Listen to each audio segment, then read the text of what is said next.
সারা দেশের জশ্নে জুলুসগুলো যেন আমরা শান্তিপূর্ণভাবে উদযাপন করতে চাই।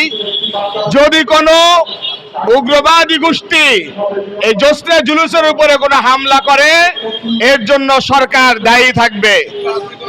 অতএব প্রত্যেকটি জশ্নে জুলুস, ঈদে মিলাদুন্নবীর মাহফিল পর্যাপ্ত নিরাপত্তা দানের জন্য সরকারের নিকট আহ্বান জানাচ্ছি। আমাদের প্রত্যেকটি প্রোগ্রাম ইউনিয়ন, গ্রাম, থানা, জেলা গ্রামের নিরাপত্তা দানের জন্য সরকারের নিকট উদাত্ত আহ্বান জানাচ্ছি। অন্যথায় এই তথাকথিত তৌহিদি জনতা, তথাকথিত উগ্রবাদী জনতা, তাদেরকে থামান, তাদের লাগাম টেনে ধরুন। অন্যথায় শান্তিপ্রিয় সুন্নি জনতা, শান্তিপ্রিয় মুসলিম জনতা, তারা কিন্তু ঘরে থাকবে না।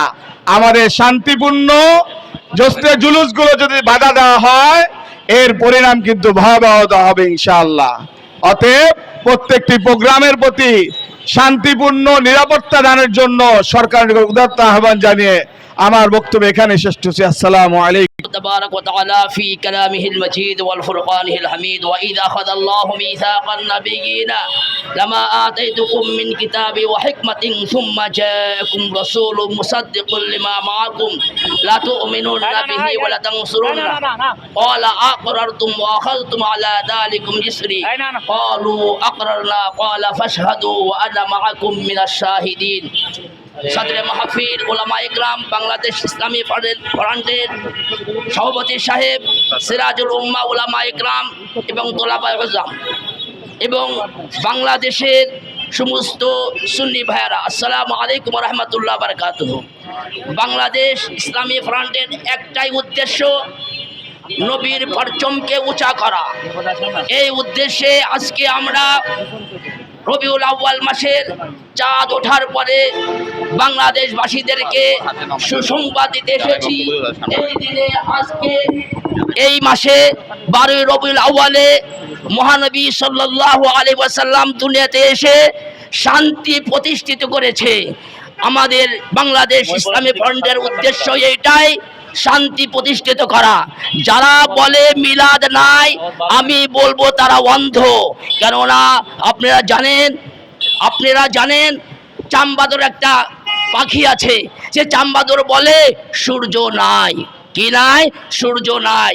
অথচ সূর্য আছে, কিন্তু সূর্য দেখার মতো শক্তি ওর চোখের ভিতরে পাওয়ার নাই। তো আজিজার মোহতারাম, মিলাদ আগেও ছিল, এখনো আছে, ভবিষ্যতেও থাকবে। কিয়ামতের ময়দানেও মিলাদ হবে ইনশাআল্লাহ। আমি আপনাদেরকে কোরআনের আয়াত দিয়েছি, যারা বলে মিলাদ নাই, আসো মুফতি আব্দুল হাই আমজাদি চ্যালেঞ্জ করতেছে, ওয়াইদা আখাযাল্লাহু মিসাকান নাবিয়িনা লামা আতাইতুকুম মিন কিতাবি ওয়া হিকমাতিন। ওদেরকে বলো যে আল্লাহ তাআলা আরশের মধ্যে সমস্ত নবীদেরকে নিয়ে মিলাদ করেছে, বলেন সুবহানাল্লাহ। যারা বলে মিলাদ নাই, আমি মাননীয় প্রধানমন্ত্রীকে বলতে চাই, ওদেরকে অমুসলিম ঘোষণা করেন। কেননা আপনার রাষ্ট্রে ইসলামী 12 রবিউল আউয়াল ঈদে মিলাদুন্নবীতে ছুটি ঘোষণা করা হয়েছে। শুধু বাংলাদেশে নয়, প্রত্যেকটা পৃথিবীর মুসলিম কান্ট্রিতে ঈদে মিলাদুন্নবীর ছুটি ঘোষণা করা হয়েছে। তাহলে বোঝা গেল যারা বলে মিলাদ নাই, ওরা মুসলমান না, মুসলমান নামে কলঙ্ক। এই জন্য বলতে চাই, বাংলাদেশ ইসলামী ফ্রন্টকে সাথে রাখুন। এরা শান্তির বার্তা নিয়ে এসেছে, শান্তিতেই দেশটাকে আগিয়ে নিয়ে যাবে ইনশাআল্লাহ। আমি আমার এই বক্তব্য দিয়ে আমি শেষ করি।